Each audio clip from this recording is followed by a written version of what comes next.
Eu amo que o Caio virou e falou: passiva.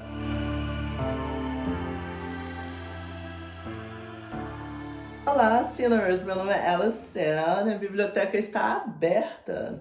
E hoje nós vamos continuar um pouco da discussão que a gente começou 2 vídeos atrás, desenvolveu no último vídeo, sobre a Mulher de Sade, só que agora a gente vai trazer para a literatura brasileira. E nós vamos abordar um conto do Caio Fernando Abreu, que é o Sargento Garcia. Então vamos lá. O que é o Sargento Garcia? Primeiro, se você não conhece Caio, o Caio é provavelmente o maior autor gay que a gente teve na literatura brasileira, e ele trabalha com o tema da homossexualidade em bastantes de seus textos, né? A gente tem ele ali muitas vezes comparado junto com a Cassandra Rios, que foi uma autora lésbica muito importante, e o Sargento Garcia é um desses textos onde ele vai trabalhar essa questão. E uma primeira leitura do Sargento Garcia, inclusive eu passei por isso, pode parecer um conto homofóbica, mas é importante a gente ler o que está acontecendo por debaixo das linhas para entender o que o Caio queria propor, beleza?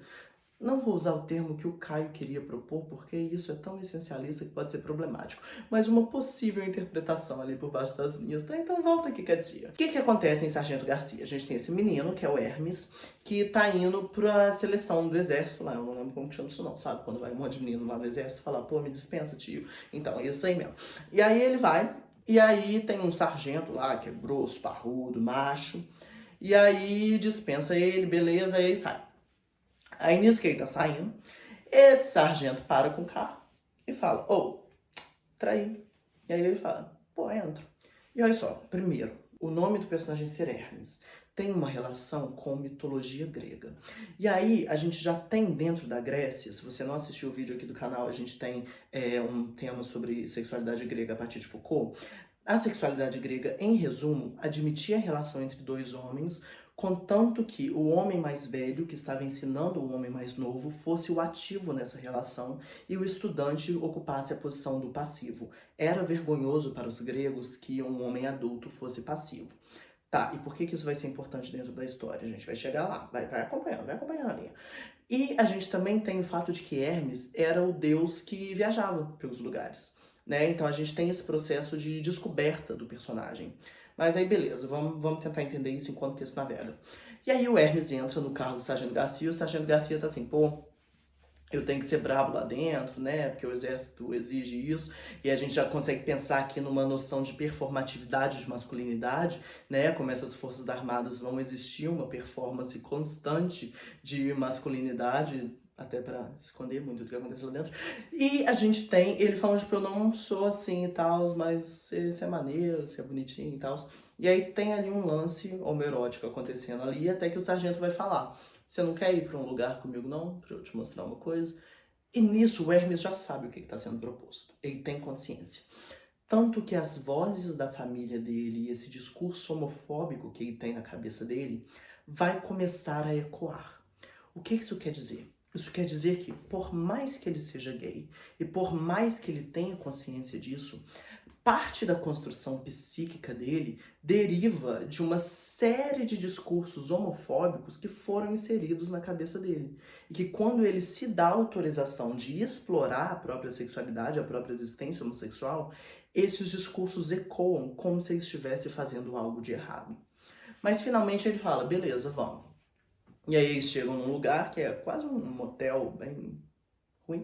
E aí o Sargento Garcia vai levar ele pro quarto.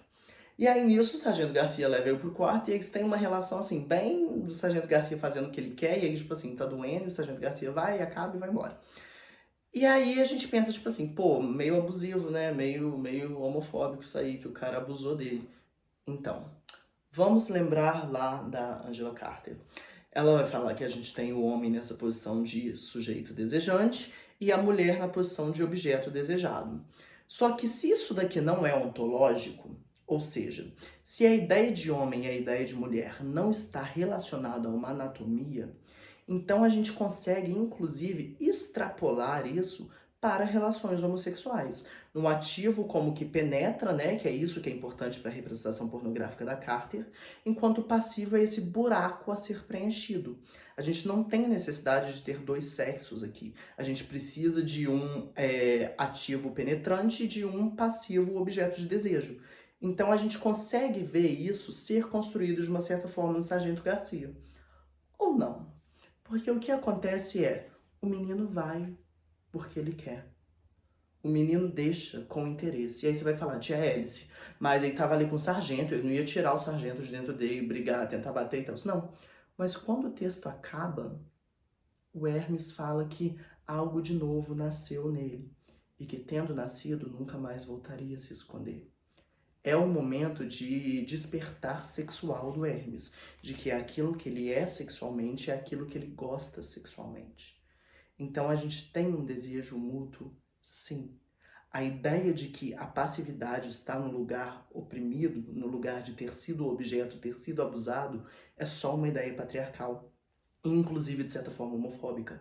Parte da compreensão cartesiana está em entender de que o homem passivo também quer ser penetrado e que isso está relacionado em Sargento Garcia à construção desse sujeito que vai ser o Hermes. Então, lógico, interpretações. Dá para interpretar esse texto de maneira como ele foi abusado por uma pessoa em lugar de poder, a gente consegue jogar para sistema de poder de Foucault e tal, mas aqui a gente está trabalhando com Angela Carter. E dentro da Angela Carter, a gente vai conseguir entender essa subversão e o aceito de si mesmo enquanto ser desejante na passividade como uma forma de subversão do sistema que prevê um desejo unilateral. Olha que bonito, viu? A gente consegue aplicar Angela Carter a outros textos, inclusive de literatura brasileira, e falar de gay, né? Tá bom. Então, no próximo vídeo a gente fala mais de gay, tá? Que aí nós vamos falar de teoria queer. Aí vai ser doideira. Então é isso.